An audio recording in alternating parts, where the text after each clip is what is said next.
चार गुरु हमारी जिंदगी में हमेशा मिले हैं। पहले नंबर पर माता, दूसरे नंबर पर पिता, तीसरे नंबर पर शिक्षक और चौथे नंबर पर सतगुरु।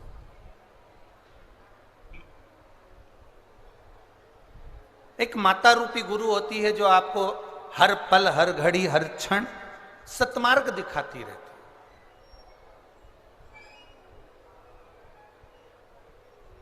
आईना दिखाने का काम भी मां करती है और बेटे को उन्नति की सीढ़ी पर बढ़ाने का काम भी मां करती है। पिता दूसरे नंबर का गुरु है, दूसरे नंबर का शिक्षक है जो बेटे को पथ पर चलना सिखाता है।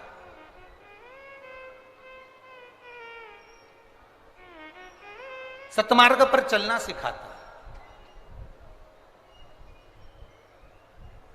और तीसरे नंबर का जो गुरु है वो शिक्षक है जो हमारी प्राथमिकता में हमें पढ़ना सिखाना, हमें जनमानस में कैसे अपनी जिंदगी को जीना है वो सिखाता है। और चौथे नंबर का जो गुरु है वो सतगुरु। सतगुरु का मतलब क्या? सतगुरु का मतलब ये नहीं है कि केवल धन एकत्रित कर लिया या अपनी संपदा को बना लिया। सतगुरु का मतलब है जो अपने एक शिष्य को सतमार्ग की ओर लेकर छोड़ दे।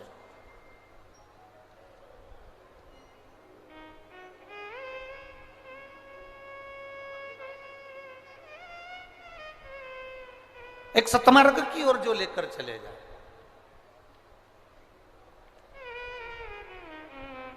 महाराज,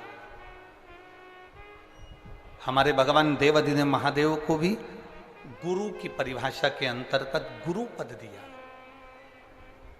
स्वयं मां जगत जननी जगदम्बा माता पार्वती जी ने शंकर को गुरु कहा।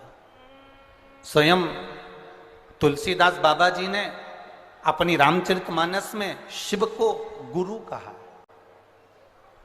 श्रीमद् भागवत में कई जगह पर भगवान देवाधिदेव महादेव को गुरु संबोधन से संबोधित किया गया। और जिस शिव महापुराण की कथा को आप श्रवण करने के लिए बैठे हो, अपने स्मरण में रखिए। और बड़ा जरूरी है अपने कर्म के अनुसार अपनी जिंदगी को जीना। जैसे एक दो शिष्य जा रहे थे और एक स्त्री पानी में डूब रही है। दो शिष्य जा रहे हैं और एक स्त्री पानी में डूब रही है। और स्त्री पानी में डूब रही है और दोनों शिष्य आपस में बात कर रहे हैं। एक ने कहा देखो कोई पानी में डूब रहा है। दूसरे ने कहा पानी में तो डूब रही है पर वो स्त्री है, नारी है। और अपने गुरु जी कहते हैं अगर स्त्री को हाथ लगाओगे या पर नारी को अगर तुमने स्पर्श किया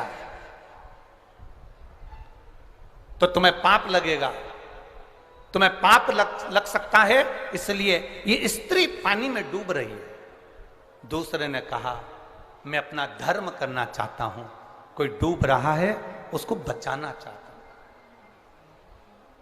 अगर कोई पानी में डूब रहा है तो मुझे उसको बचाना है, मैं उसको बचाना चाहता हूं, मैं उसको बचाऊंगा।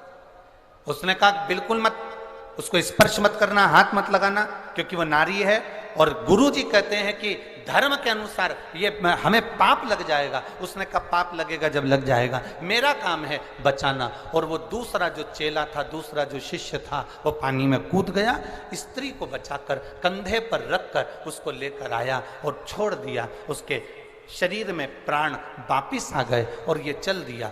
जब जिसने प्राणों को बचाया वो भी जा रहा है और जो कह रहा था कि तुझे पाप लगेगा मैं गुरु जी से कहूंगा वो भी जा रहा है। दोनों चलते गए चलते गए चलते गए और दोनों जाने के बाद गुरु जी के पास पहुंचे तो दूसरे व्यक्ति ने कहा, दूसरे ने कहा शिष्य ने, गुरु जी ये आपका जो शिष्य है ना ये आपका कहना नहीं मानता, इसने एक पाप कर दिया। गुरु जी ने पूछा कौन सा पाप करा? इसने ये पाप करा कि इसने पराई स्त्री का स्पर्श किया, पराई स्त्री को छुआ, इसने पाप किया। गुरुजी ने पूछा क्या पाप करा? एक स्त्री पानी में डूब रही थी, इसने उसको बाहर निकाला, छुआ तो पाप तो लगा ना गुरुजी। गुरुजी बोले पानी में से निकालने में, बाहर लाकर छोड़ने में कितनी देर लगी? तो कहा गुरुजी लगभग 15 मिनट लगे।